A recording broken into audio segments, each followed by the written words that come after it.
सर्व भक्तों को दास का सत साहेब।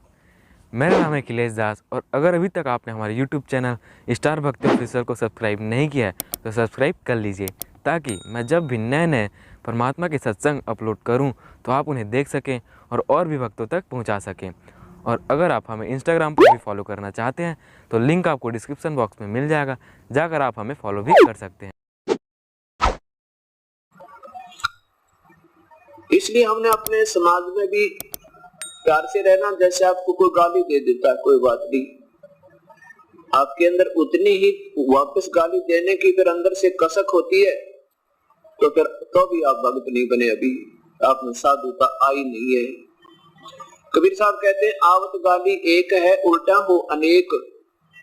और कह कबीर मत उल्टी हो रह जाए एक की एक। एक ने गुस्से में आकर, क्रोध में आकर किसी के कहने सुनते या मिसअंडरस्टैंडिंग कर, किसी की गलत धारणा से मान ले आपको कुछ उठपटांग कह भी दिया, तो आप उसका तुरंत प्रतिफल में बदला मत दो, उसका तुरंत जवाब मत दो। फिर वो एक देगा, एक और दे देगा, वह दो ना हुए। दो जब होगी जब आप उल्टी दे दोगे, उल्टी गाली आप उसको पकड़ाओगे तो वो 20 और सुनाओगा, और फिर हाथापाई हो जाएगी, और फिर हानि ना जाने कहां तक पहुंच सकती है। इसलिए क्या बताते हैं कि आवत गाली एक है उल्टा हो अनेक, कह कबीर ना उल्टियो व रहे एक की एक।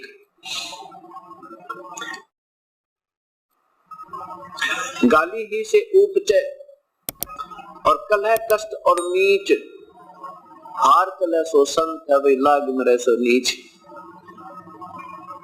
अब गाली ही से क्या होता है कि हाथापाई हो, झगड़ा वगड़ा हो गया, और फिर ना जाने मौत भी हो जावे किसी की। गाली ही से उपचे कलह कष्ट और नीच, नीच माने मृत्यु। हार चले सो संत है, हार जाना नो का अच्छा भाई चुप हो जा, बोले नहीं, वो न सोचेगा तेरे से डर गया तो आप हार गए, बहुत अच्छी बात है। कहते हार चले सो संत है और लाग मरे सो नीच, उससे की तरह गुट्टम गुट्टा हो गया, कहते हो तो नीच राक्षस स्वभाव के, जैसे कल गीता जी बतावे थी, पवित्र गीता शास्त्र कह रहा था कि वो संत नहीं फिर होता है संत होते ही।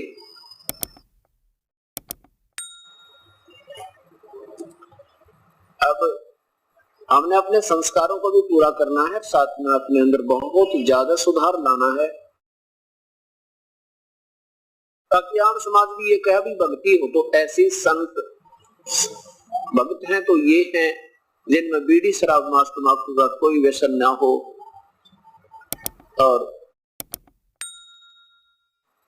झूठ बोल कर अपना धंधा नहीं बढ़ावे, किसी की आत्मा दिखाने के लिए झूठ ना बोले। अब जैसे रिश्वत लेते हैं या 2 नंबर का काम करके दुनिया को धोखा देकर, कोई मिलावट करके या कोई डुप्लीकेट चीज ओरिजिनल समझ कर बेच के पैसे तो कमा लेंगे आप, लेकिन वो पैसा फिर बहुत बुरी तरह जाओगा आपका। मन माने कोई बालक बीमार हो जावे या स्वयं को कोई बीमारी लग जावे, लाखों रुपए लगे, और फिर वो पैसा भी जावे, अशांति भी, और साथ में जिस दुष्कर्म के से वो धन एकत्रित किया था वो पाप कर्म तो जो के तो जमा है आपके, और वो धन रहा नहीं जो आपने गलत तरीके तो अपना था, बल्कि कष्ट में होकर गया। इस प्रकार हमने इन बातों को ध्यान रखते हुए अपने अंदर बहुत सुधार लाना, क्योंकि परमात्मा का एक नियम है कि जैसे कर्म और साथ में जैसा भी आपका संस्कार, जो भी आपको मिलना है, उस परमात्मा ने आपको बांट रखा है जीवन में कि तुझे इतना धन मिलेगा, इतनी तेरी संतान होगी, इससे कम बत्ती नहीं हो सकता, चाहे कोई कितना सिर पटक ले। उससे अधिक करने के लिए यदि हम चेष्टा करते हैं गलत तरीके से, तो फिर वो बहुत हानि का कारण बनेगी। लेकिन प्रभु को याद रखते हुए, परमात्मा के संविधान को सामने रखते हुए अपना प्रयत्न जरूर करे, दैनिक कर्म अवश्य करता रहे, प्रभु को छोड़ दे इसका लाभ और हानि। मान लीजिए आज आपको उपदेश मिल गया आप 2-4 महीने के बाद फिर आते हो जी कोई लाभ तो नहीं हो रहा, ऐसा कोई प्रश्न करते हैं। आप लोग लाभ किसको मानते हैं कि धन गना आ जावे, रोजाना घनी कमाई होवे, पैसे घने आ जावे तो आप लाभ मानते हो। वैसे तो भक्ति मार्ग में जब आप सही मैच्योर हो जाओगे ना, जैसे कल बताया था, वो किसान की तरह ज्ञान योग युक्त हो जाओगे,